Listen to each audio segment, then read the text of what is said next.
The Nerdcast Empire is on the air. We are back with another week of podcasting excellence here on the Nerdcast Empire. I am Matt in the studio. Great to have you along with us. We have another week of the best hard rock and heavy metal. Once again, this is the music of September the 12th this week. As we get things underway, we will talk a little bit about some news headlines. Another group of bands have been announced for Sonic Temple. We'll also talk about another anniversary album that'll just make us all feel old. And we'll also get to the Vault with a couple of, I guess a classic might be in quotation marks this week for these albums. And then we'll get to the final question of the week with the Power Trio. Joining me in studio, as always, is Mike. Mike, how's it going? It's going. Man, there was a lot of pretty good music on the list this week. Like, I find myself still wanting to go back and finish a couple of the albums that I haven't had a chance to finish, but made making picks a little difficult. Like, I didn't want to commit to anything, but what I ended up with I thought was really good. Also tried the Skyline ice cream, so, I got that going on too. Yeah, Skyline Chili has... in Cincinnati, if you are from the Cincinnati area, or you're at least aware of Cincinnati chili, and depending on where you're from, that might be a divisive topic, because if you're a person who's from Texas or an area where you have like actual chili, Skyline Chili is not necessarily chili. I would kind of agree with that. Yeah, like, I would too. Even though I like it, it's not chili. It's some sort of weird meat-based gravy or something. I don't know how to describe it, but when I think of chili, I don't think of it. Yeah. So, obviously Skyline is one of the popular Cincinnati chilies, and probably one of the two or three that have branched out beyond Cincinnati. And Graeter's is one of the famous ice creams around here. It is, and it's certainly kind of a higher-end ice cream option if you have Graeter's, but definitely if you visit Cincinnati, even if you're not into the chili, definitely encourage you to stop by a Graeter's and find their ice cream, because it is really good. They have come out, actually already had come out with a Skyline flavor for their ice cream, and it went really well, and it was a very short run, so they have brought it back this month, and Mike finally got a hold of some. We kind of missed the boat the first time, and it's interesting. I mean, to me, it tastes like you just ate a giant thing of Skyline chili and then immediately put a scoop of ice cream in your mouth. It just has that almost aftertaste of Skyline. Yeah. It works a little better than I thought it would. Yeah. Like, I was expecting to be repulsed by it, despite liking both ice cream and Skyline chili, but I'm not. Like, I don't... It's not going to usurp cookies and cream or chocolate chip cookie dough among the pantheon of my favorite ice cream flavors, but it is most certainly edible. Yeah, it is. I mean, kudos to them for that. So may have to try some more of that. One other story while we're telling stories, and I haven't shared this one with you yet, so I'm going to get your honest reaction to this. So as most people know, we talked about on the broadcast, I do a lot of sports broadcasting, and last night we had our first football game of the year, and it went very poorly. Well, that's a whole nother story. The game or the broadcast? The broadcast was fine. The game was not good. Thomas More was lost to another team that was 0-4. So it's just one guy. How's he supposed to win?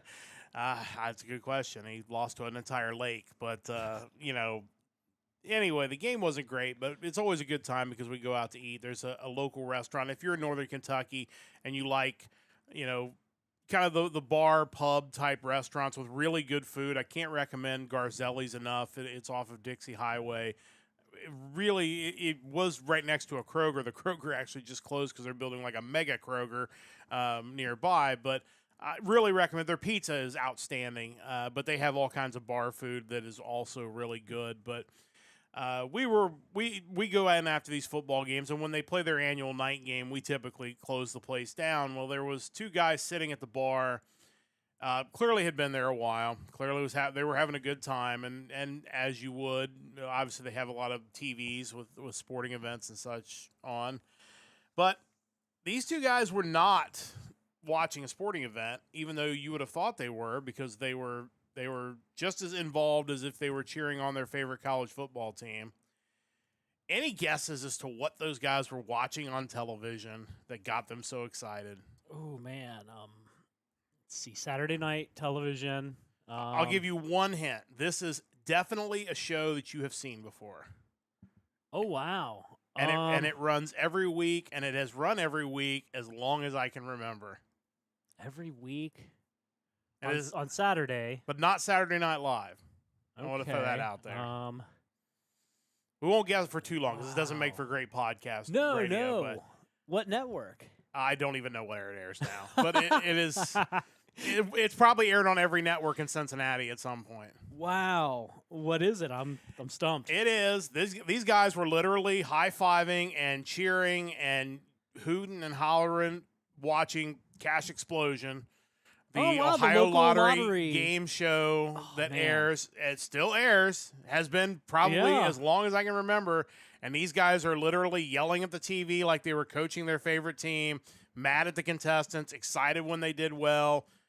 I have never seen two guys more into Cash Explosion I than just these remember two guys. the host like didn't have eyes. Like his face was like slowly swallowing his eyeballs. Yeah, I don't think that guy's still the host. I would guess not. And like I said, I don't know what channel it airs on now, but yeah, we're sitting there watching MLB playoffs. You got college football games going on. The Savannah Bananas were on one of the televisions, and these guys are at the bar locked in to Cash Explosion. So That's amazing, actually. it was. We all couldn't really get over it, but I had to share that. Definitely a highlight of last night. But we'll get back to the music stuff now because, good chance to maybe tell a couple stories right out of the gate. But, first thing we'll talk a little bit about in our news headlines, because we've been keeping everybody updated, is, the latest announcements from Sonic Temple. Should note, before we talk about the bands they have announced, I did see on social media today that another headliner is coming tomorrow. So if you do follow them on social media, you're going to probably find out about that tomorrow morning. We got another list of bands, and certainly an interesting mix of bands here. Mike, why don't you let us know who is the latest group of bands to be announced for Sonic Temple? Yeah, and I'll be honest, this slate of bands, I have some interest in seeing some of these Yes. guys. We have Stone Temple Pilots, Black Label Society, Seven Dust, POD, Saliva, and Soil. Would love to see Stone Temple Pilots, for sure. Black Label Society, Zach Wild, always a good show. Seven Dust, I feel like they were there last year too, but nothing wrong with that. And, the rest of the bands, POD, Saliva, sure, why not? They're good festival bands. Like maybe Yeah. you wouldn't go see them headline, but if they're with these other bands. So yeah, honestly, pretty solid group, especially compared to some of the other pairings that have been announced. So we'll see, obviously, what this headliner is tomorrow. And, when you go to the Sonic Temple website and you go to the page that has the guests, there are so many spaces that just have, like, band to be announced there. And most of them are kind of at the front. So, like, if you figure that the ones on the front or at the front of the list are the headliners and the top bands, a lot of those have not been revealed yet. So we've got a long way to go before we really get a grasp of what this Sonic Temple is going to look like. Yeah, absolutely. And I remember last year, there was a point in time where just every day they would announce one new band. It was such a weird, setup as far as how they were making the announcements. I kind of like this better, where it's just a bulk, like 5 or 6 bands at a time. A lot of speculation about who the next headliner is going to be. I think that'll go a long way as far as my level of excitement. I have kind of jotted down the top 5 bands at this moment that I would like to see there, just to kind of remind myself if it's something I'm really that excited about. And right now I'd say Stone Temple Pilots are right up there at the top. Yeah. Cradle of Filth, number 2. Would love to see them. I'm sure they put on an amazing show, assuming they still have band members and they don't all quit or get fired. Sure. Death Clock, legendary. Just, takes you back to the good old days of Cartoon Network and Adult Swim. Atreyu's a band that I've liked for a while. Definitely would like to see them. And then kind of number 5's a tie. Like, part of me, even though I'm not a huge fan, I wouldn't mind seeing My Chemical Romance.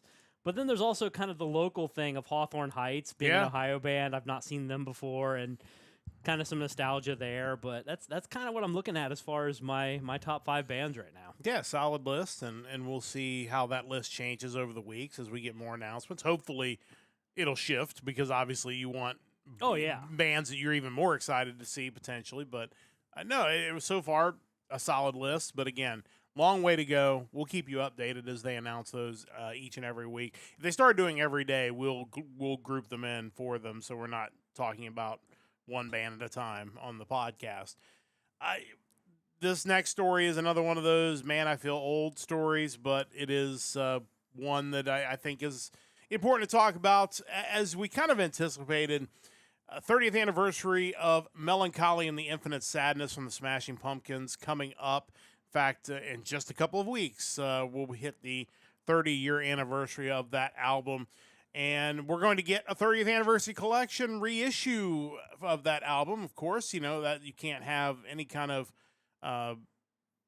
collection like that without some sort of special release. And the article you see from Blabbermouth that I posted in the chat lists kind of what is going to be on there. Looks like you've got some live stuff. You've got the main album.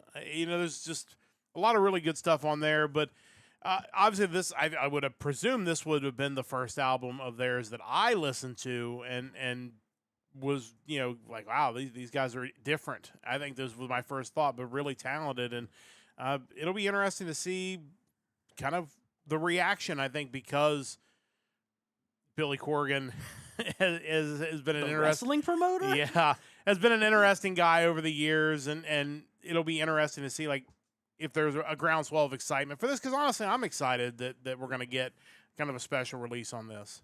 Yeah, absolutely. I know this album is a huge deal.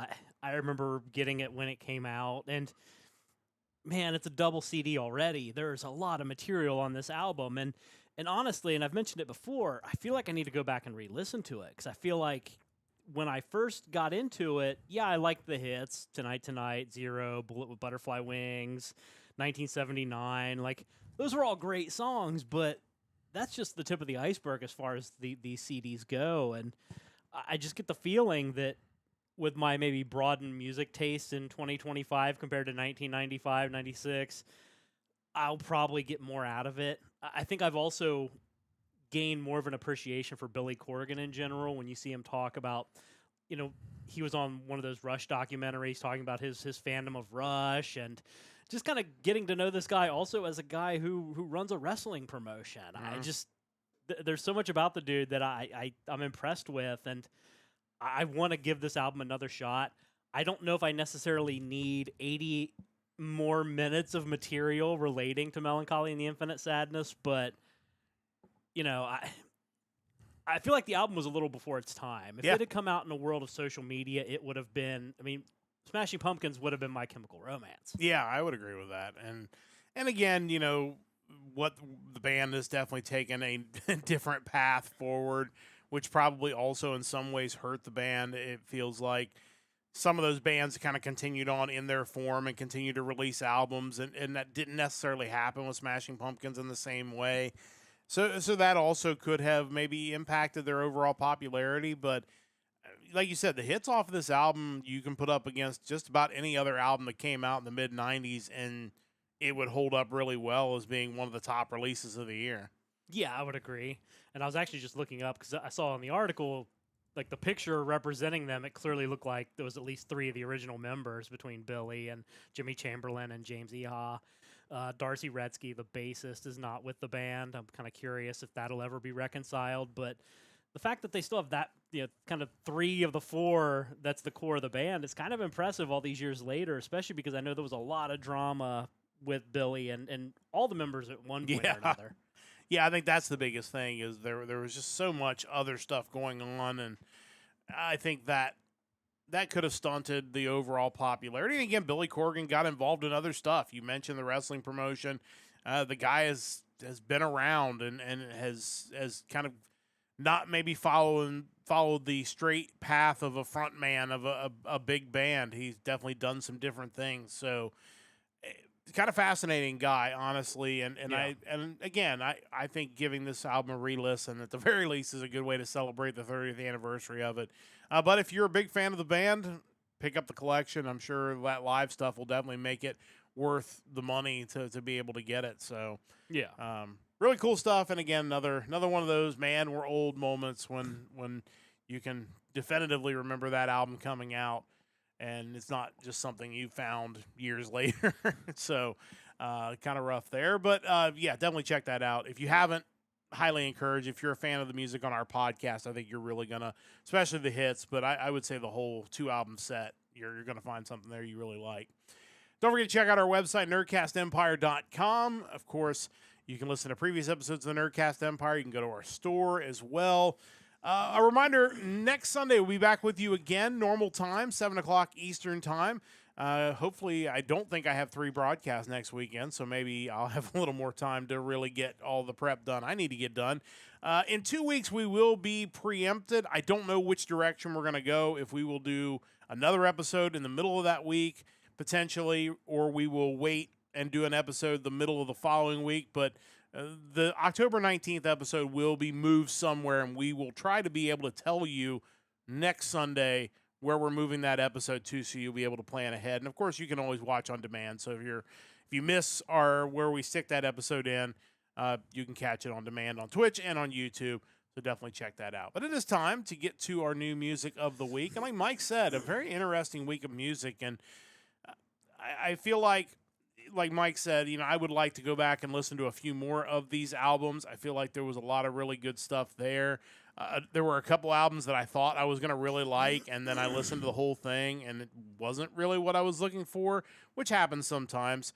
But again, the playlist I just pasted in the chat, it's the playlist Mike puts together based on the new releases for a given date. The given date in this question, or in this episode, is September the 12th. And then we go through, Mike will rank them, and then I will go through them. Between the two of us, we pick 2 new releases each to spotlight on the podcast. Some other releases before we get to the releases we picked, because I did see the new Spinal Tap came out this week. Yeah. I have not listened to that yet. I did hear their version of Stonehenge with Elton John that is Fantastic. Online. You have to find that. If you are a fan of Stonehenge, which who isn't, and if you're a fan of Elton John, which who isn't, you put the two of them together. I mean, it was really, really well done. Anything else before we get to the stuff we picked that probably people need to put on their radar from this week? Yeah, so as far as kind of major releases, or what I would deem to be major releases, we had a new one from the band Between the Buried and Me, prog metal band that I've never really given much of a shot to, but man, I got a few tracks into their new album, and it's wild. The track on the playlist I thought was really good. So yeah, like it's I need to go back and listen to the whole thing, because I'm definitely impressed with what I've heard so far. Band's going to be at Sonic Temple 2026, Lorna Shore with their new one, I Feel the Ever Black Festering Within Me. A new one from the band The Rasmus, who I kind of dropped off of years ago, but the playlist track, the title track Weirdo, was actually pretty solid. Mm-hmm. So I may have to give that more of a listen. Obviously, you mentioned Spinal Tap. We do have some re-releases and collections that came out as well. Re-release of Behemoth's Pandemonic Incantations. A couple Led Zeppelin re-releases, their live EP and Physical Graffiti, the 50th anniversary edition. We have a definitive collection of Motley Crue hits, Motley Crue from the beginning. Okay. So, when we get into the vault later, the Power Trio later, and we talk about greatest hits, they had a couple solid greatest hits albums, and now apparently they have another one. And finally, Sweet with Sweet Life re-release. Anything Sweet does is usually catchy and worth checking out. Also notable, a band that we talked about a few months back, the band Calamity Kills. Yeah. The expanded version of their self-titled release, Calamity Kills, is out. Definitely worth checking out. I need to listen to all of that, maybe even pick it up. We'll see. But what I've heard of it, it's good.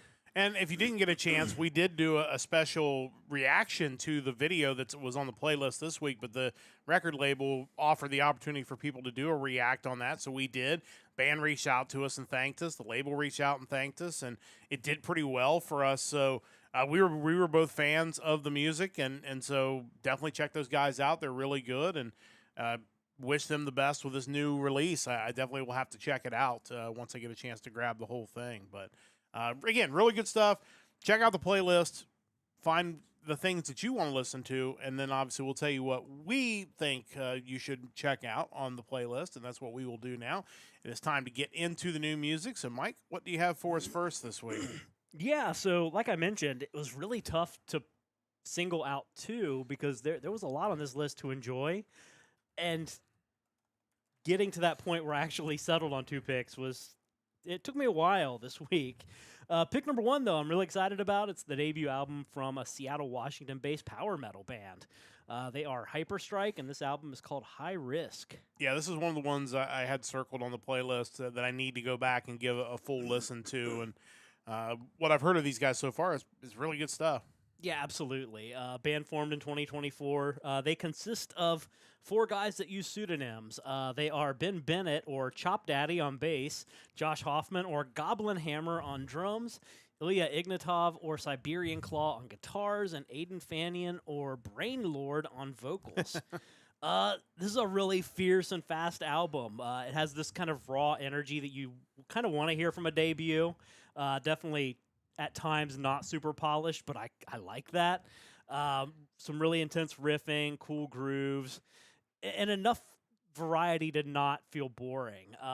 Brainlord's vocals at times kind of remind me of Ian Gillan. Like, it's just a certain quality that he has to his singing that I think is kind of different among power metal bands, but I think it'll definitely get you excited about it. Yeah, it's cool to see more metal bands coming out of Seattle and Washington in general. Obviously, vault picks, we have hit Washington numerous times, whether it be Nevermore, Alice in Chains, Queensryche, War Babies, Foo Fighters, and even some new bands over our time doing this podcast. Rivet Skull, Cassandra's Crossing, Hangfire. So just add these guys to another list of bands coming out of that area, which, again, people kind of equate it to grunge, but man, it's got a pretty good metal pedigree too. Yeah, absolutely. Standout tracks on the album include Meltdown, High Risk, Steelheart, Savage Sword, and the track that I picked to listen to, Shadowbound. Check these guys out. This is Hyperstrike with their new release, High Risk. This is the 4th track off of this album, Shadowbound. Let's listen to a little bit of that now. I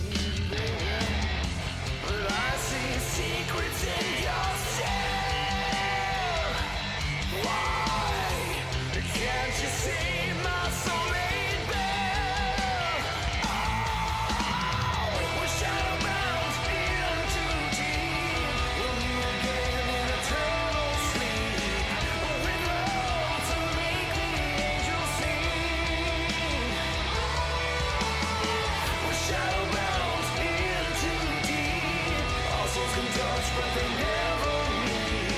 Our secrets buried deep underground. You and me, shadowbound.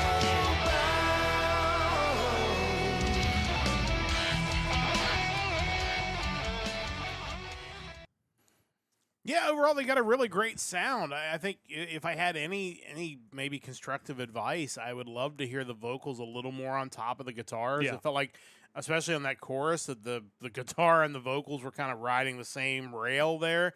Both sounded really good, but like I feel like you could have pushed the vocals up a little more and still really got the impact of that guitar. But like I said, sound is really excellent. And again, for your first album, you're trying to figure all that part out. And overall, what I've heard from these guys so far, I really like. This track is really good. And again, the vocals unique, I think.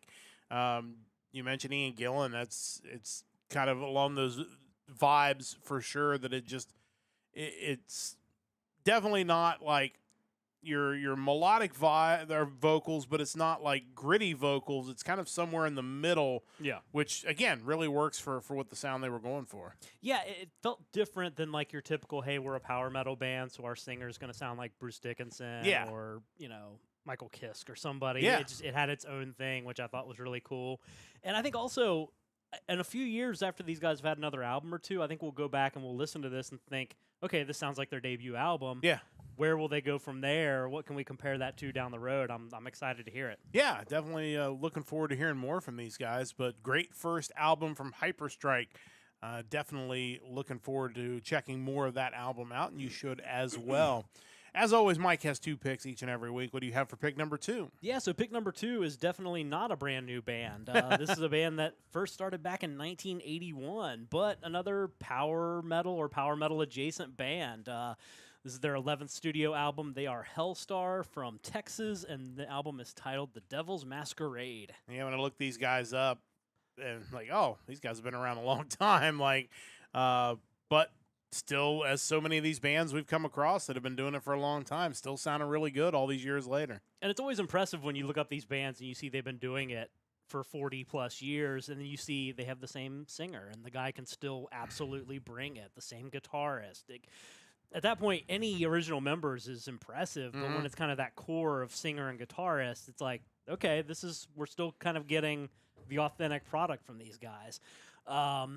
As mentioned on Metal Archives, they started back in 1981, and they never really stopped, but they had a period of minimal activity after 1995.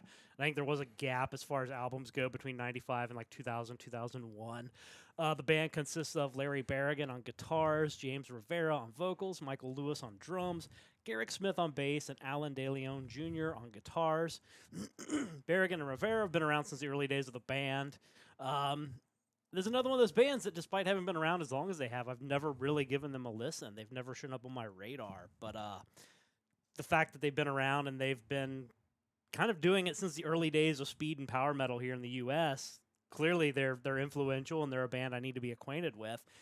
Angry Metal Guy mentions that they had a couple influential albums in the mid to late 80s, and we're kind of that band that laid the groundwork for bands like Nevermore, which I was a huge fan of Nevermore, and I'm excited that they're going to be coming back. I'll be anxious to hear what they do, but you know, if you've inspired a band like Nevermore, then I certainly need to give your work a listen for sure. Because I already like that kind of music, it's really easy to get into what Helstar's doing here. Amazed at James Rivera's vocals this late in the career. Every type of vocal he does it really well still. Kind of has this Bruce Dickinson, Rob Halford thing at times, which with that kind of darker, heavier music, more akin to Nevermore, I think works really well. Music's heavy, the vocals are strong. I'm curious what their kind of influential classic albums sound like, because this album sounds amazing, and here we are 40 years down the road. Standout tracks include Stygian Miracles, Carcass for a King, Seek Out Your Sins, The Haunting Mirror, and the track that I picked to listen to, the title track, The Devil's Masquerade. Check these guys out. This is Helstar, still rocking all these years later in their new album, The Devil's Masquerade, and this is the title track. It is the second track off of this album. Let's listen to a little bit of that now. So dangerous and vile, yes, in your possession. You fight to resist, you become its obsession. The devil's masquerade. The devil's masquerade. Whispering shadows, bend in your ear. Dark world of enchantment. Yeah, you can't help but be impressed with the sound that the whole band is putting out at this point. But like I said, the vocals are still every bit as strong as they have been, at least from our sound. And you know, it works. Like, I mean, you know, this is a style of music that, again, a year ago I probably wouldn't have realized there were bands out there doing this, let alone bands that have been doing it for 40 years that are still putting out new music. And to these guys' credit, you know, they're still putting out this kind of music. It still sounds relevant and fresh. And it takes you back to a time when these guys first started, when a lot of people were doing this kind of music, but they're still doing it at a high level. And I'm excited to get a chance to listen to this whole album. Yeah, and it's wild when you think of like kind of the hotbeds of that style of music. You don't immediately think Texas. I mean, I know Pantera came out of Texas, but like you think Seattle with bands like Queensryche and Sanctuary. You think, obviously, California. You think of New York.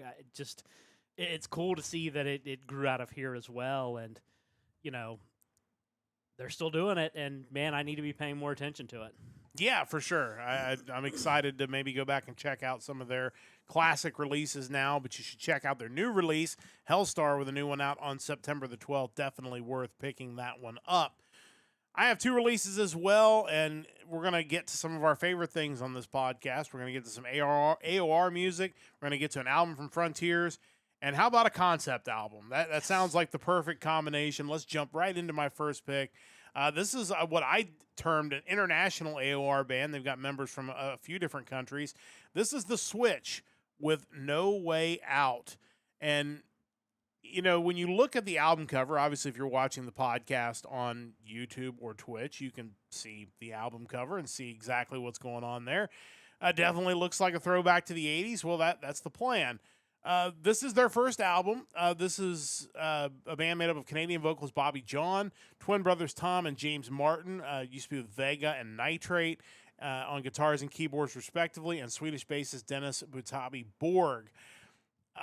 Not only, the Frontiers, not only are they a powerhouse group, but this album was written with a theme. It's basically a throwback to the 1980s. In the release, they talked about, imagine a movie coming out in the 80s to grip the world the same way the classic Back to the Future did, but in a parallel universe. That movie is called The Switch, and it is about a band that goes on a U.S. tour and encounters trouble with an underworld mob. In a cruel twist of fate, the band have to swap guitars for deadly weapons and end up in an ultimate fight for survival. This was their biggest movie of 1987, spawned the huge soundtrack, which you can hear on No Way Out. So the band is basically the movie that came out, and the album is the soundtrack for the movie that fictionally came out in 1987.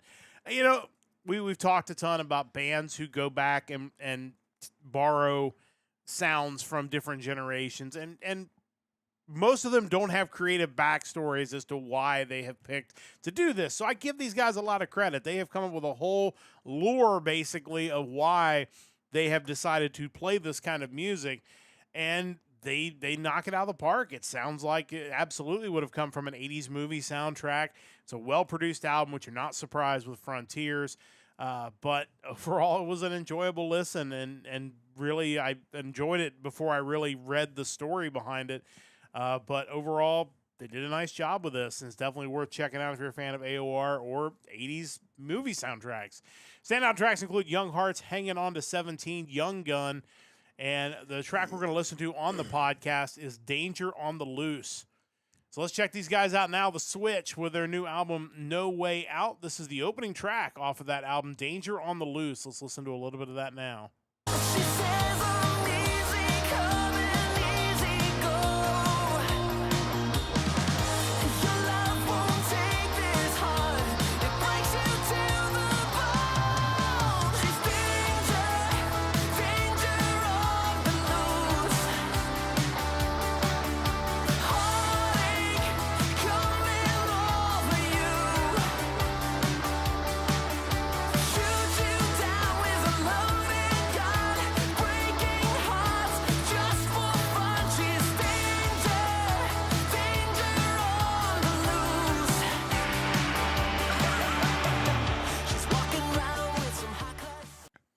Honestly, when I heard the first track off of this album, I would have sworn it was a cover song of something else because it was so well done that it sounded legitimately like something out of the 1980s that they had just decided to cover. But overall, album's a lot of fun. Definitely a throwback, and there's some really good stuff on here. Mike, your thoughts on these guys? Yeah, I guess it's one thing to create music that's inspired by kind of that 80s soundtrack, AOR stuff, but man, these guys really just went all in on it. Like, there's just no other way around it. It's like, man, if we're gonna do this, we're gonna do this for real. And you look at some of the track titles, and you're just like, weren't these on movie soundtracks already? Like, haven't you, like Young Hearts? I'm pretty sure I've heard that before. Play the Game, No Way Out, One Night with You. Like, I mean, and I guess that just means they did it right, because it's beyond nostalgia, where you're like, it's deja vu almost. Yeah. But yeah, again, it's good to have that kind of creative freedom where you're just like, hey, let's just make an 80s movie soundtrack and come up with a story behind it. Let's go the whole 9 yards. Yeah, give them full credit, and the album art is great. It definitely looks like some sort of VHS tape for a movie. They really did a good job of kind of creating what could potentially be the visuals for this. Again, full marks to those guys. I thought it was a lot of fun. I do lean toward AOR stuff when it's on there and it's good. But I honestly, it was the story of what they've done that really kind of throws it up over the top for me. So definitely check these guys out. Really enjoyed what they brought to us this week, The Switch, with their first album. And I'm curious to see whether they come up with a new lore for the next album or if they do something different. So it could be interesting to see. But Second album I picked, we are going to the Netherlands. Not a place we visit all the time, but this is a progressive metal band from the Netherlands. This is Traversus with their new EP, Navigate. I don't always pick progressive metal stuff because progressive metal stuff can sometimes be hard to get through for this podcast because the albums tend to be long and the tracks tend to be long and a lot of times they're really good and it's just sometimes it's hard for us in what is a kind of a condensed window to do this. So you give me an EP from a prog band, that gives you a better chance of me getting through it, and that's exactly what happened here. The band is made up of Joey Wessels on lead guitar and backing vocals, Dico Eleveld, on bass, Madeleine de Groot on lead singer and rhythm guitar, and Liam de Groot on drums. It's their second EP behind 2023's The Only Way Is Through. As I said, sometimes progressive rock and metal can be a lot. These guys, I really felt like kind of walked that line without crossing it. There are tracks that are a little bit longer, but they don't overstay their welcome. The musicianship gets a chance to show off without being over the top about it. And the vocals are really good, and it's a good balance between the music and the vocals that works well. It was a good EP. I really would be interested to see if at some point they do go with something a little more full length. Even it's a prog EP, so it's still 30 minutes long and 6 songs. So it is. There are probably some albums we've reviewed that aren't maybe not a whole lot longer than that, but. The review I read from KiwiMetal.com said they thought this release was a bit heavier than their original EP, but also a bit smoother. So really felt like the band was kind of coming into their own sound with the second EP, maybe, as opposed to sounding a little more like some of their inspirations on the first EP. So that's always great to see the band's kind of really finding its own lane. But overall, I enjoyed it. If you're a fan of progressive metal, definitely encourage you to check it out. Standout tracks, it's an EP, it's 6 songs. I know it's 30 minutes, but you can get through all 6. The track I picked for the podcast is going to be the opening track. It is Headline Anxiety. So let's check these guys out now. This is Traversus from the Netherlands. This is their new EP, Navigate. This is the opening track off of that EP, Headline Anxiety. So let's listen to a little bit of that now. I will lose my mind.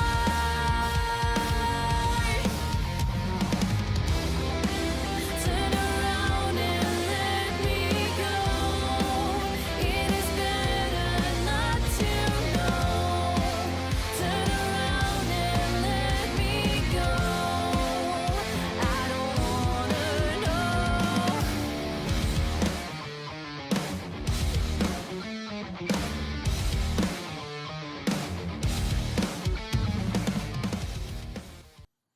The other hard part about picking prog bands is they don't always have traditional choruses in their songs. Yeah. Like sometimes it's just kind of a flowing song, and you heard a little bit of that there. But again, I think everything that was done in this album is done well, and I think that's when you're looking at a prog release, you almost have to judge it differently than you would judge a standard rock or metal album because of their goals are clearly different.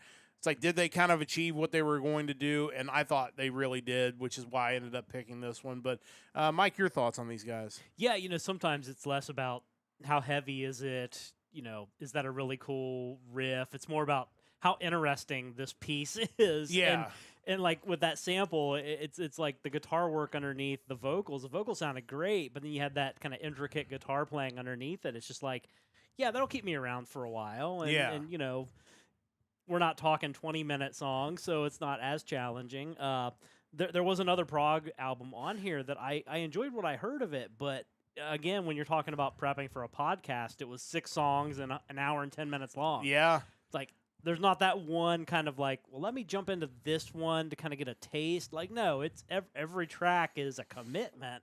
And sometimes that's great. There are other times where that's just not what you're looking for. Yeah, and I can't remember which band that was, but I listened to the playlist track of those guys, and I really enjoyed it. Yeah. But, like, I think I was, like, 10 minutes into a 12-minute track, and I looked at the timer where it's like, are we done yet? Like, are we still? Is Where this am I still? at? Yeah, and again, that's one of those things with prog metal. People who love prog metal, I think both of those albums are definitely worth a listen. These guys especially, I really enjoyed this. And like you said, it's not, we're talking 30 minutes, so it's an average of about 5 minutes a track. I think that's a pretty good length. Yeah. You go too much longer, and you'd better be doing something amazing. I mean, even Dream Theater, who I really like, sometimes it's just like, okay, guys, like, let's move on to the next thing. For sure. And I kind of enjoy more the give me 5 or 6 minute tracks. And then if you want to blow it all out at the end of the album with like a 20-minute song, then let's do that. I think of like Octavarium from Dream Theater, the title track. Octavarium's amazing. Yeah. You don't want the whole album to be just 24-minute songs. Yeah. At least I don't. Yeah, that is a bit much. It's hard to tell me you're going to be able to do 3 24-minute magnum opuses, opi. I don't know. Like, what are we building to if it's all that? Yeah, for sure. So, no, 100%. But, no, I really enjoyed this. It is definitely digestible, which with prog rock I think is really important. So, definitely check out Traversus. Really enjoyed their EP. There was a good amount of prog metal on the list this week. Argent Anthony Lucasen. We had Between the Buried and Me. Say Saren, which is the one that we were talking about with the really long tracks. What else did we have? There were a couple down at the bottom, I believe, too. Obviously, Traversus that we mentioned here. There was also Syrinx. Oh, yeah. Which, I don't even know if that was metal, what I heard of it, but it'll be. I want to go back and listen to that because I think it'll be really interesting. And clearly, when you name your band Syrinx, like, you better be a prog band. You better be a prog band. I don't think you come up with that name otherwise. No. And you better be good because you're the priest. Yeah, it's of the temple. Oh, good stuff for sure. But I mean, and, like you said, sometimes the prog stuff can be hard to get for the podcast because we have so many albums to go through to try to find two, and if one of them is an hour and 20 minutes. Might not get through all of that. So doesn't mean it's bad. That's why we put a playlist up so you can find the stuff you really like. If you're into prog rock, this was actually a really good week for you. So definitely check that out. It's time to go into the vault where Mike and I will each give you a couple of classic albums to discuss. We may have both failed, and I'm curious to get your thoughts on the one I picked. I need to listen to that still. I've not heard Okay, because, I'll give you my thoughts, and then you can maybe come back in a few weeks and let me know what you think. But let's get to yours first because that's far more interesting. Of course, Mike is spanning the globe to bring us the best and maybe not best in music. And each and every week at the end of our podcast, Mike will go through and use the random country generator to pick a new country in music. And it has not been kind to him so far. Not that he hasn't found some interesting things. It's been a challenge. But he has picked some countries, or it has picked some countries for him that have not exactly been hotbeds of metal music. He really drew the short straw last week. I thought he had already drawn the short straw. Turns out maybe has now drawn the short straw, at least for now. But let's talk a little bit about where you've been and where you have gone this week and the challenges that were involved with that. Yeah, I've yet to hit any of those like hotbeds of metal that we spend all of our time in here. I began the journey in Namibia. I went on from there to Israel. I've then been to Uganda, then to Vietnam. And this week, Turkmenistan, the metal capital of nowhere, actually. And I'm at the mercy of the Metal Archives website. Like, what it gives me as options is kind of what I'm going with. And in this case, there were 3 bands listed as being from Turkmenistan. First one being Olympus. They were or are a symphonic/melodic black metal band from Ashgabat. Metal Archive showed them having one split album in 2008 and dates their activity being between 2003 to ? So not a lot to go on there. The second of the 3 bands, Relics, they are a death/thrash metal band from Ashgabat as well, and their status was shown as split up. I mentioned Olympus having a split album in 2008. The other band on that split album was this band, Relics. That was the 2008 split album. They also had 2 demos, a full length in 2012, and that full length was titled 12 on the Richter scale. Okay. Pretty cool.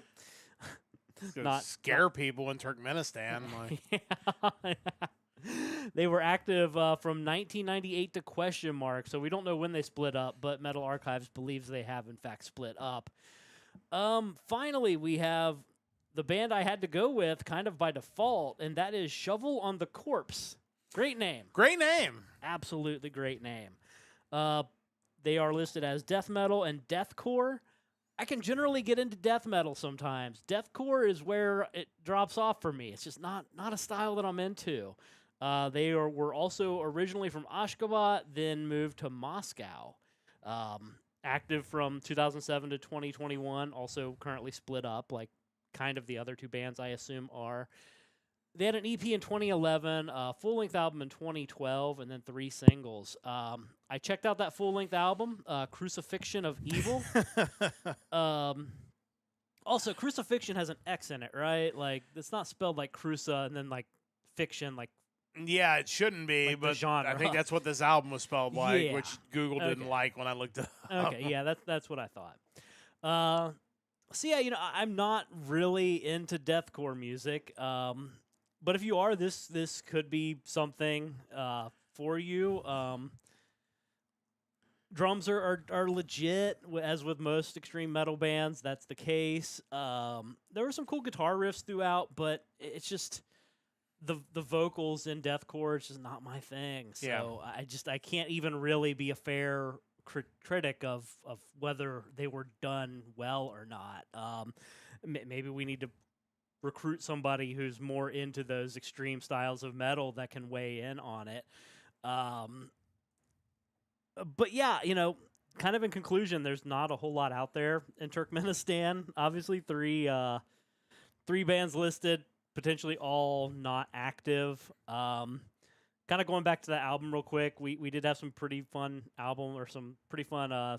tracks on there. You have Death Embrace at the End of Mankind, 13 Days Before the End, which appears to be maybe about like the Mayan calendar thing. It says 13 days before the end, and then in parentheses, 21/12/2012, which I think goes back to like that was supposed to be the end of the world based on the Mayan calendar. Yeah.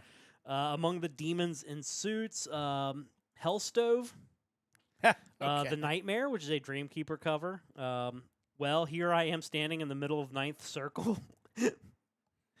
Okay. So yeah, like, kind of your typical cover art for deathcore. But yeah, that's where we are. So I'll be kind of anxious to see where I end up next. But hopefully there'll be more than 3 bands next time. Yeah, for sure. Turkmenistan, the not metal capital of the world. For sure. Yeah, I'll be very curious to see where you end up taking off next too. And do we want to do that now? Yeah, we could. All right, we're going to go ahead and do that. Mike has spun around his computer so I can see and really just verify that whatever this thing spits out is actually where he's going. So, okay. I would think we got a little more potential here with this new country. I've seen some bands from there on our list previously. This could end up being the best one so far, to be honest. Yeah, we are heading to the Ukraine. So, yeah, I think this will be a good week. I think you're not going to have a whole lot of trouble finding a metal bands from Ukraine. So that's probably the best pick he's been stuck with so far. So yeah, honestly, let's get there. Let's get there. So that'll be next week. We'll find out what Ukrainian bands Mike is going to check out on the vault. I am continuing on through Frontiers Music, and we are up to the letter O this week. And so that means I could not resist. We talk a ton on this podcast about our good friend Jeff Tate. Yeah. And, of course, Jeff Tate, because of a court order, it was really more of a settlement, but whatever you want to term it. In the mid-20-teens, could not use the name Queensryche anymore. Of course, he was fired from the band. So he named his spinoff band Operation Mindcrime. So that is where we are headed this week. This is the first release under the name Operation Mindcrime. It is The Key. The Key was supposed to be, and I guess it ended up being, because they did release 3 albums. It was supposed to be the first of an epic musical trilogy from Jeff Tate, and initiates that very question within a web of international politics, the world economy, and social ethos. What a surprise. It was the debut album under Operation Mindcrime. Of course, for those who are not familiar, which I would guess if you're listening to this podcast, you kind of know the story, but Tate was fired from Queensryche on June 20th, 2012. Had kind of planned on continuing on with the Queensryche name, but with Jeff Tate's version of Queensryche. He and the band came to a settlement April 17, 2014 that basically said the band got the name Queensryche, but he could get Mindcrime, and so he went forward as Operation Mindcrime. And obviously we are awaiting Mindcrime 3, which is coming out not too long from now that he is putting together. So we'll see what my Operation Mindcrime 3 sounds like. Yeah. This album is okay. It's not bad. I feel like there are glimpses in this album of what made Tate's run through Queensryche so successful. I can't necessarily say I recommend this album. I thought some of it was just kind of boring. It just felt like uninspired Queensryche. I mean, there were songs that it's like, oh, that sounds really good. But overall, I wasn't. It would not be an album I would go back and listen to again. I think, maybe this being the first album after the split, a lot of times when this kind of thing happens, you kind of want to get that first album. It's like, well, he's still maybe closest to the band and closest to the sound he had with Queensryche, so maybe this is the one I want to listen to. Having listened to this, I kind of wonder if maybe the last album he released under Operation Mindcrime, or obviously Mindcrime 3, might not be a better indication, because I feel like as he's gotten farther away from Queensryche, his vocals have gotten stronger again. I get the feeling maybe musically he's in a clearer headspace. But again, it doesn't hurt to give it a listen through. I'm curious to let Mike get a listen to this and kind of get his thoughts somewhere down the road. But it was just okay, and I can't really recommend it. If you're a fan of Queensryche, you've probably already heard it, but it's just kind of there. Standout tracks include Burn, Reinventing the Future, The Stranger, and Hearing Voices. Yeah, I mean, it's fine. And, I am interested in hearing what he comes up with next. And I would like to listen to his other stuff that he released under the Operation Mindcrime name to see if, indeed, he did get a little more clarity as his vocals got stronger. There's pieces there, but it's just not, it's not something that I would recommend highly. But again, there is such an interesting history with Tate and Queensryche and Todd Latour coming in and everything that's gone on there. So I'm interested to see where Tate goes from here and just see, can he really kind of recapture? I mean, you're not going to totally recapture the glory of the original Mindcrime, which is one of the all-time greatest albums ever. But like, what can he do kind of going forward? Yeah, it's interesting because obviously this is actually his second album post the split with Queensryche. Yeah, this is the first one under his Operation Mindcrime name, because there was that weird 2013 deal where Queensryche with Todd Latour released their self-titled kind of, hey, we're back as Queensryche. Yep. Dedicated to chaos we weren't really fond of. Here's kind of our return to form. Meanwhile, Jeff Tate's Queensryche released Frequency Unknown, which the artwork alone is just kind of cringeworthy, where it's like this fist with these rings that say "FU" on it for Frequency Unknown. But clearly, the headspace the guy was in was not probably was not tremendous, and I understand that. It's kind of wild though when you look at like both that album and then also The Key. Just kind of like the personnel that was involved in it. It was really impressive. Like Frequency Unknown, like he had the Sarzos playing guitar and bass on some of it. Kelly Gray, former Queensryche.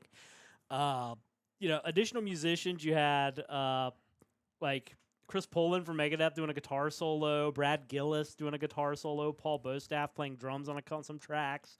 KK Downing, John Levin, Dave Meniketti, like that. It's not short on talent. Absolutely not. And then you move on to The Key, and you have Dave Ellefson playing bass on it, Brian Tichy on drums, John Moyer on bass, Kelly Gray again on guitars. Like, clearly we had a talented allotment of musicians playing on it. I kind of do want to go back and hear it. And kind of going back to Tate, I kind of feel like in a way it was his involvement in Avantasia that kind of revitalized him. Yeah. Because his work with Tobias Sammet's Avantasia, I've always really enjoyed. Yeah, and I think that's where I'm curious to see the later stuff with Mindcrime. Like once he really started to get that headspace cleared up, where did he go from there? Shout out to Dusty for the bits. We appreciate you as always. Nice. Yeah, it's interesting to see kind of where like the stage is almost of recovery. Like it's almost like like the alcoholic going through AA. He had to go through seeing the band that really people knew as his band. I mean, again, lead singer most of the time gets the identity of the band, fair or not fair. And they unceremoniously dropped him and then won the name or basically got the name. So I'm kind of curious to see where it goes from here, but this still feels a little foggy with hints of clarity in there. So I'm curious to get your thoughts when we get there. Yeah, definitely. And I just remember back at that point in time when you'd look at social media posts relating to either side, just kind of the venom from the fans. Like there was definitely that pro Tate crowd, and there was definitely the pro band crowd, and it was interesting. And as for me, I just wanted good music released by whomever. If he's doing a Mindcrime 3, I liked that when they did Mindcrime 2, there was a concerted effort to make an album that felt like Mindcrime. Like people probably will never look at Mindcrime 2 as being good as the first one, but it felt like it came from that same, even though you didn't have Chris DeGarmo, it still felt like it came from that same space. And if Mindcrime 3 can live up to that in any way, I'm excited for it. Yeah, I would agree with that 100%. And I think it'll be interesting to see. One thing we've talked about a lot on this podcast is it's not like the new Queensryche didn't make some missteps as well. And one of their biggest missteps has been we are only going to feature the old stuff that it is. We were, a lot of these hits that you really like, we're not always going to play those because we really like the original stuff. So, yeah, both sides have had their missteps and how this all went down. But again, it's weird to me because it felt like both sides kind of forgot that, like, it was Mindcrime and Empire, to me, that was the pinnacle of Queensryche. And maybe they don't feel that way, and they're certainly entitled to not feel that way. But it would be weird for someone to go through their discography and not come back and say, Mindcrime and Empire, back-to-back, two of the best back-to-back albums a band can throw out there. Yeah, 100%. So, I'm curious. And people join our Discord. It's pinned in the chat. Listen to these albums and let us know what you think. We'd definitely love to get your thoughts. It is time for the Power Trio, the Hard Rock Hat Trick, that each week we will present a question. And speaking of the Discord, this is a good place you can suggest Power Trio questions. You can answer Power Trio questions. Let us know. We want to know what everybody has to think on this one. And this one is a fairly easy topic that honestly could be repeated because there's so many greatest hits albums that are worthy of being brought up on this podcast. It is, our top 3 greatest hits albums. And it's hard to pick 3 because you could just go on all day on this topic. And honestly, you would never really run out because just about any band that we're a fan of probably has a decent greatest hits album. Yeah. But let's talk about some of the ones that we want to spotlight for the listeners that maybe are kind of indicative of some of our music tastes and some of the things that really kind of shaped the music that we liked over the years. So do we get anything from Shane this week? We did. Okay. I'm interested to hear what Shane's thoughts are on his. It's funny. He texted me back after last week, and he's like, I'm just now getting around to this. Like, this was a really difficult topic for the one that we had from last week. It's like, no, man, I totally get that. But yeah, he came back pretty quickly with this one. We always then kind of have discussions of what our logic was behind it, because I kind of throw what I'm thinking. And for him, it seems like just 3 greatest hits albums that he really likes. He did kind of point out an issue with this topic, though, and I think it doesn't apply to me as much because I'm very much still the physical collector. But in an age of streaming and digital consumption of music, I don't think people think, or even artists think, about greatest hits compilations as much anymore. Agreed. And when I went through my Discogs collection of music, and it's like so many of the greatest hits albums I own are like things I bought years ago. Yep. Like I just don't, unless you're talking about a band that I just collect everything for. I don't have a lot of new greatest hits albums. And I feel like what you're going to get in 2025 is either anniversary collections of classic albums where it becomes a greatest hits because it's like, well, we're also going to throw Some bonus tracks that are all of our good songs. Yes.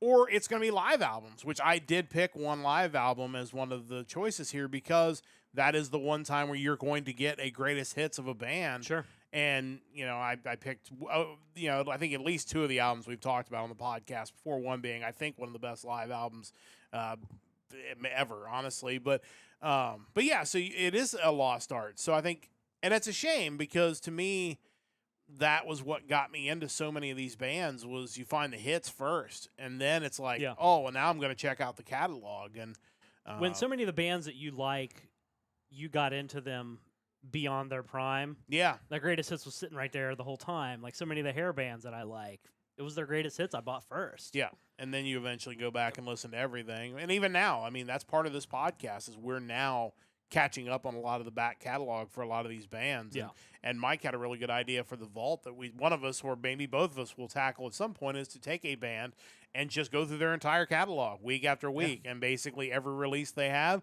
becomes a week of the vault. So I've already thought about Chicago because they've had so many albums, but yeah, it would be actually very interesting to and easier than looking for music from Turkmenistan. Well, everything's easier than looking for music from Turkmenistan. Like writing a greatest hits album is probably easier to be honest. But so yeah, going into Shane's picks, and this was interesting because he didn't give me like specific like, hey, this greatest hits album that was released at this point in time. So I kind of had to wing a little bit of this. But number one, and it really could be on anyone's list, Queen's greatest hits. Yeah. The problem with Queen, and I mentioned it to him, is that like I have a greatest hits of theirs that's like a 3-disc set. Any sane person would then just pick that because it's 3 discs worth of Queen. Right. So I put a limiter on mine where I'm only going to pick single disc collections because that way That's fair. I'm not comparing the best 15 or 13 songs from Motley Crue with the best 40 songs of Queen because that's harsh. Well, and one of the ones I picked, I have a later the original greatest hits I looked up was a later version, but there was an earlier version of their greatest hits was the album that actually got me into the band. So I picked that one rather than the later one, but they're both amazing albums and I can talk about both of them when we get there, but that's an interesting point. And with Queen, their greatest hits are interesting because man, they had like the first two that came out pretty much had like even split as far as good music goes. So I chose the original greatest hits, had Killer Queen, Bohemian Rhapsody, You're My Best Friend, Somebody to Love, We're the Champions, Bicycle Race, We Will Rock You, tracks like that. Number two, Elton John's greatest hits. Yeah, that would be a really great album. Another artist who you can't really get all the hits on one album. No. Like, I was looking through the track listing of this one from 1974, and it's good. I mean, you got your Goodbye Yellow Brick Road, Saturday Night's All Right for Fighting, Rocket Man, Benny and the Jets, Don't Let the Sun Go Down on Me. But come on, Someone Save My Life Tonight's not on there. So, we're missing something. And then number three, I didn't even know these guys had a greatest hits, but man, it's solid. From 2012, Slipknot, Antennas to Hell. Oh, okay.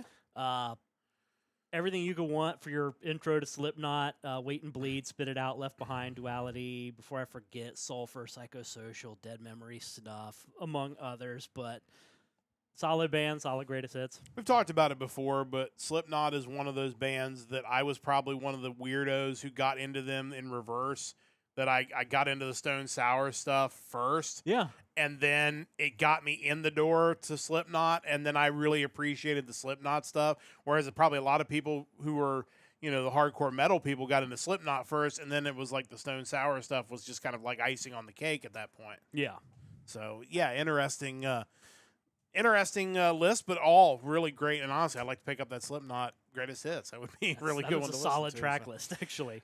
Chris has got his greatest hits as well, and he did make a comment about Motley Crue. I think that's going to jump in front of the Rat greatest hits that he had. But what does Chris have for us in the chat here? The Motley Crue greatest hits is great. Oh, that is great. And they've had a couple. They had the Decade of Decadence one, which came out like right before they fired Vince Neil, I think.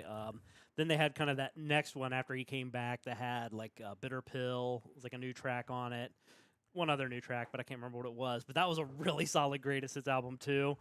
Yeah, so for Chris, we got Korn's greatest hits, Volume 1.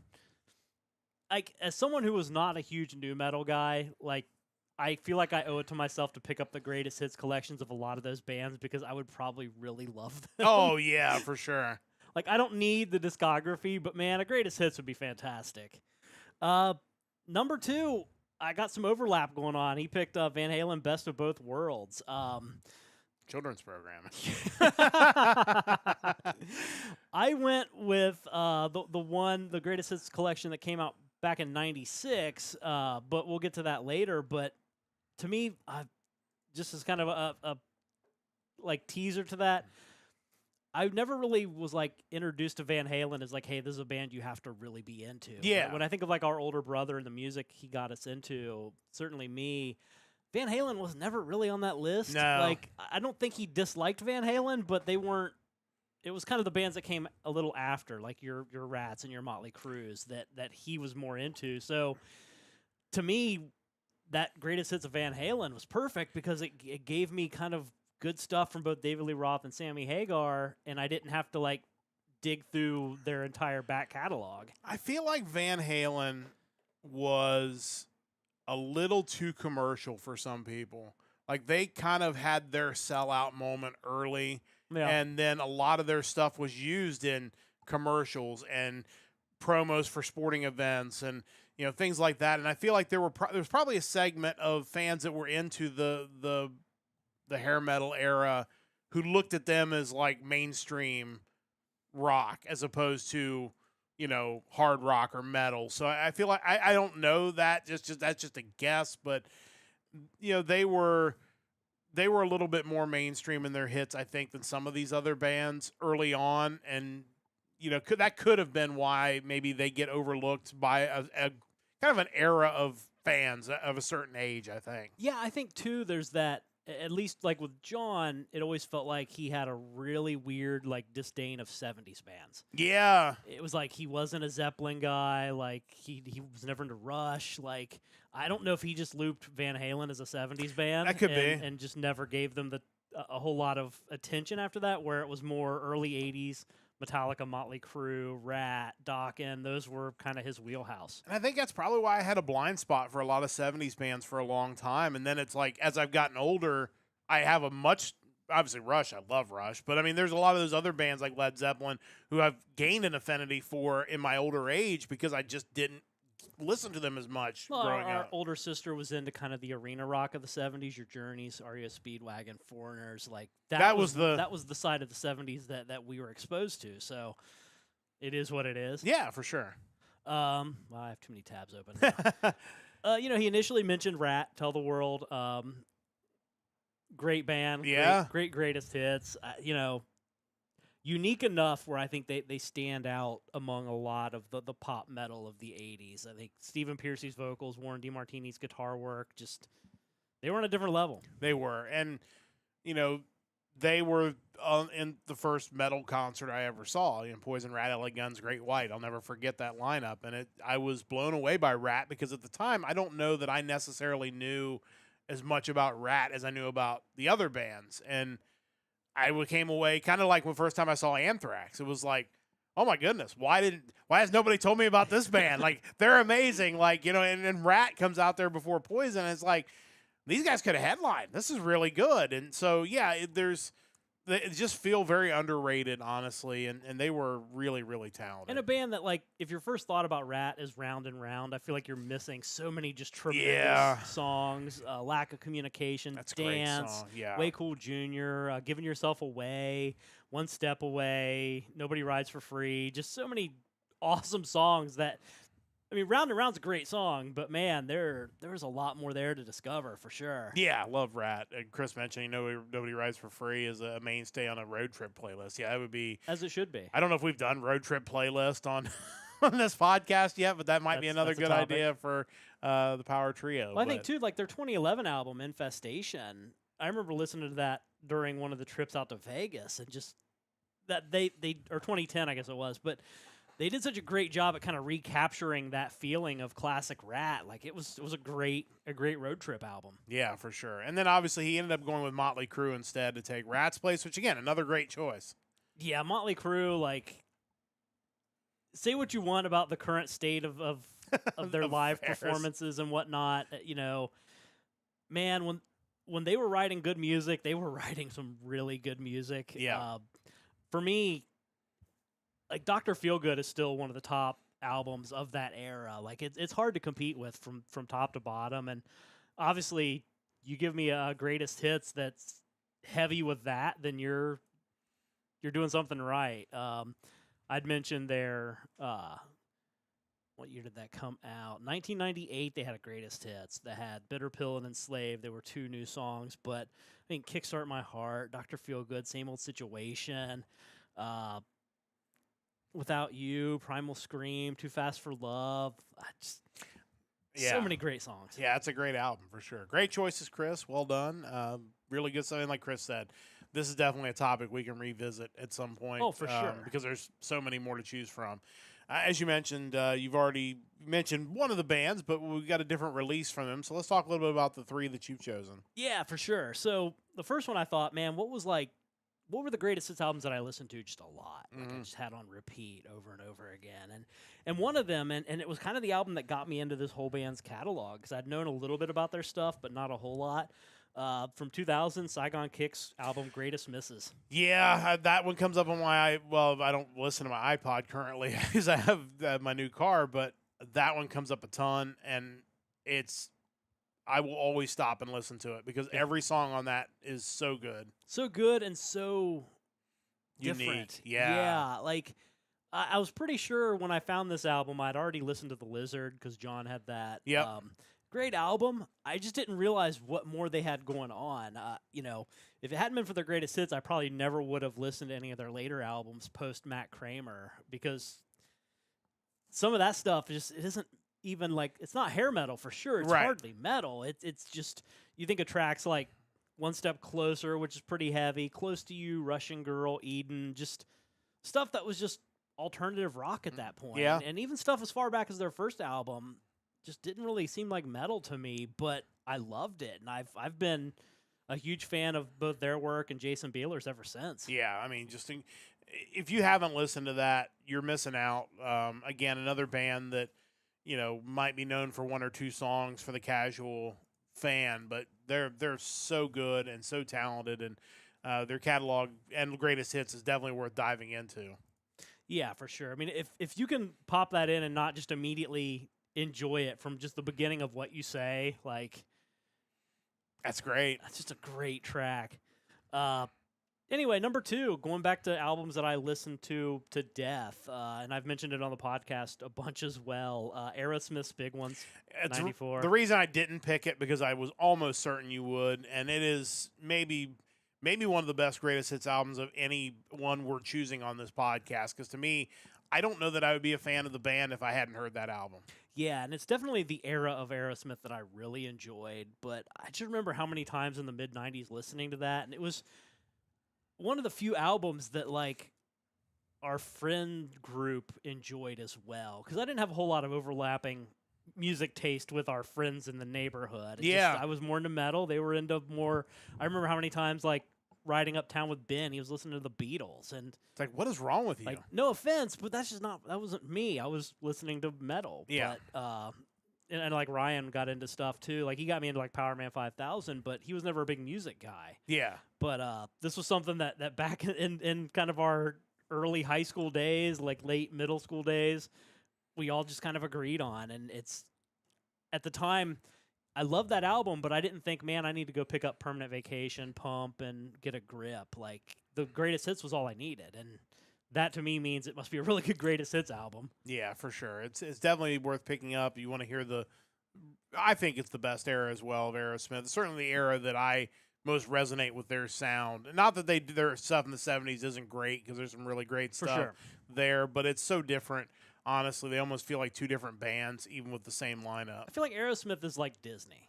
You have an affinity for the stuff that came out in a certain period of time and you're growing up, and that's it. Like, Yeah. if they released something new today, I wouldn't care. I wasn't. They had some hits in the 70s I liked, but that wasn't my era. It was that late 80s to 90s, Permanent Vacation through probably just before Just Push Play. Yeah. Like 9 Lives, Get a Grip, Pump, Permanent Vacation. That was when I cared. Yeah, that's a phenomenal greatest hits album for sure. And then we already talked about it, but number 3, Best of Volume 1 from Van Halen from 96. Yeah. Wasn't a huge Van Halen fan, so this was the perfect amount of David Lee Roth and Sammy Hagar. And it was relevant to when I was getting into music. It's like I remember seeing numerous times on MTV the video to Right Now. Yeah. I remember Humans being in the Twister soundtrack, another Sammy Hagar Van Halen track. And how with this greatest hits album they brought back in David Lee Roth and wrote a couple new songs and had a song like Me Wise Magic on that album, which was really good. But kind of a weird period of time where it seemed like, hey, maybe Van Halen's got things back on track, and then and then whatever, and then not. But perfect greatest hits album. Yeah, it's a great album. Definitely worth picking up. Can't really go wrong. And that's the thing. And we'll talk about it with my picks as well. There are multiple options for at least 2 of these bands that you could get greatest hits for, and you're not going to go wrong with either one. We'll jump into my picks, and to me, again, this is kind of one of those, I've said things about this band and the era, but, this is the era of this band that got me into this band. It is Chicago's greatest hits, 1982 to 1989. Great album. The other greatest hits album I have for them is The Best of Chicago, 1960. I can't remember the. I just looked it up. Let me pull that up. I'm sure they have like a definitive. The Heart of like- Chicago, 67 to 97. Okay. Which is also really great. But the album that got me into the band was this album, a single disc album. Starts off with Hard to Say I'm Sorry, Look Away, Stay the Night, Will You Still Love Me Tomorrow, What Kind of Man Would I Be, You're the Inspiration, I Don't Want to Live Without Your Love, Hard Habit to Break, Along Comes a Woman, She Would Have Been Faithful, We Can Last Forever. I don't think it gets any better than that. I think that is, again, it's the pop era of the band, so your mileage may vary, but as far as that era, that's just a phenomenal album. For sure, and it's there are tons of bands over the years that have had personnel changes and have come up with different sounds. Like, this was a band that really still had the core band for a lot of that and just totally went a different direction on their own. Yeah, and like I said, they just absolutely nailed it. And again, the one from 67 to 97 is really good as well. It also adds in Make Me Smile, Saturday in the Park, Color My World, Just You and Me, Does Anybody Really Know What Time It Is, Beginnings. Surprise 25 or 6 to 4 is not on that one as well, which That's shocking. A little surprising there. But that's also a greatest hits album. But to me, that one from the 80s, the 82 to 89 one is the one that stands out. Went off the beaten path for number 2, but I think you'll agree this is a greatest hits album. We're going to go to Night Ranger's greatest hits from 1989. This track listing is You Can Still Rock in America, Sing Me Away, Goodbye, When You Close Your Eyes, Sister Christian, Don't Tell Me You Love Me, Sentimental Street, The Secret of My Success, Restless Kind, and 4 in the Morning. I feel like they're so underrated because that is a greatest hits album. It is, and kind of looking back at it now, it's like they were essentially a super group. Yes. Like, when you look at the talent they had, I feel bad in saying to me they're still just a greatest hits band where I've never really looked into their individual albums. I only know this greatest hits package, but it's fantastic. Yeah, and I do feel like I should go back and maybe that'll be one of the bands I'll put on my list if I ever go through their whole catalog because it would be interesting to hear. Because everything Jack Blades has done has been really good. Kelly Kagey's really good. We just listened to one of his albums a couple weeks ago on the Vault. Brad Gillis' name is all over the place on our podcast. So, I probably need to give these guys a little more run on their individual stuff. But as far as the greatest hits, it's great. To me, one of the all-time greatest live albums is my third pick, and that's Eagles Live from 1980. We talked about it weeks and weeks ago on the podcast. I will talk about a greatest hits album from the Eagles in a moment because it's kind of crazy because it's so early in their career, and yet it's an amazing album. But this is obviously live performances from around 1980. But you had Hotel California, Heartache Tonight, I Can't Tell You Why, The Long Run, New Kid in Town, Life's Been Good, Seven Bridges Road, Wasted Time, Take It to the Limit, Duel and Dalton, which leads into Desperado, Saturday Night, All Night Long, Life in the Fast Lane, and Take It Easy to wrap it up. You talk about super groups. Obviously, the Eagles are a super group. And as far as live album goes, I just don't know if you can do any better than that album right there. I think of like, generally speaking, I prefer studio versions of songs over live versions. Like, I think of something like Cheap Tricks, I Want You to Want Me, where like the live versions become the iconic version. With the Eagles, you can say that about a lot of their songs, where that live version, especially from that double album, is kind of the version of the song. It is kind of the ideal performance of it. It's just, I mean, so good. Two songs in particular off of that album that to me are probably the definitive versions of Seven Bridges Road, obviously, because that really was the only. I don't think they ever did a studio version of that. I think that is the only place. And Hotel California, because you have the crowd and you can hear the crowd when you hear the normal version of the song, like where the crowd would pick up. Yes, exactly, because that is the version you would always hear on the radio, is this live version from 1980. But amazing album. But again, the Eagles have probably had dozens of greatest hits albums because they've had so many hits, but this is the first one from 1976. It is the Eagles' greatest hits, 1971 and 1975. And again, this is pre-Hotel California, but you still have Take It Easy, Witchy Woman, Lion Eyes, Already Gone, Desperado, One of These Nights, Tequila Sunrise, Take It to the Limit, Peaceful Easy Feeling, and Best of My Love. That's 71 to 75. And that's an amazing greatest hits album that doesn't even include Hotel California. That's a weird thing about some of the bands is that obviously when you're late to the party getting into them, because I certainly wasn't alive back then, like you see that greatest hits and you're just like, wait, where are the other good songs? How could you not include those? And you're like, no, this band had enough of a catalog at that point where they're like, hey, let's release greatest hits album. Sure. And then now we'll follow it up with the biggest album that we have in our entire catalog, and we're it's going to be its own greatest hits album, basically. And then, so, again. And maybe part of that could be just the tumultuous interpersonal relationship with a band like that, where they're like, we don't want to do another studio album. Let's just release greatest hits. Yeah. Who knows? And I think that's why, an album like Hotel California ended up so good, probably because it was like everybody had to get their songs on this album.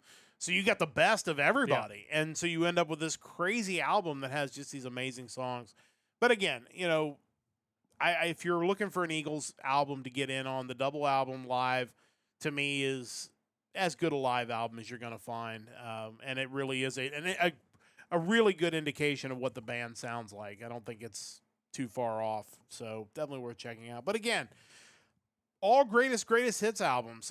We could do this topic probably once a month and probably not run out for a long time. But that's the thing. I didn't mention any multi-disc greatest hits albums. Yeah. Like, I could have went with Halloween's Treasure Chest, Anthrax, Anthology, Hit Wonders, both amazing.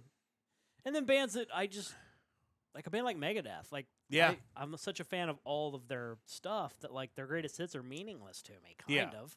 But at the same time, like if you were recommending a way to get into the band, you could give somebody a greatest hits and be like, here, like this is. I would have to go back and like look at them just to know what's on them because I don't. Yeah. I've never spun them really, besides like Capital Punishment because I had one new song on it. Yeah. Otherwise, it's not something I think about. Yeah, it's interesting, but interesting topic that has a lot of room for further exploration as we go forward. And again, join the Discord. Let us know what your favorite greatest hits albums are. We'd love to talk about them on the podcast in future weeks. But that is going to wrap things up for this edition of the Hard Rock Empire. Thank you so much for joining us once again. Again, next week we'll be back regular time next week, 7 o'clock Eastern time. The following week, we'll be on sometime. I don't know when. We'll let you know when. Probably next week. We'll have a special edition of the Hard Rock Empire. But next week, we're talking the music of September the 19th. So hopefully it will be a good week in music. We'll find out next week, and we'll find out what Mike finds in Ukraine in his vault pick next week. So make sure you check that out. Big thanks to Chris for joining us as always. Big thanks to Shane. Shout him out for contributing to the Power Trio. A big thanks to Mike, as always, for all his hard work. And a big thanks to you whenever and wherever you are listening to this. A big thanks to Stove Lake Media as well for their support. We'll be back with you again next Sunday night for another episode of the Hard Rock Empire. Until then, don't forget to join the Empire, the Nerdcast Empire.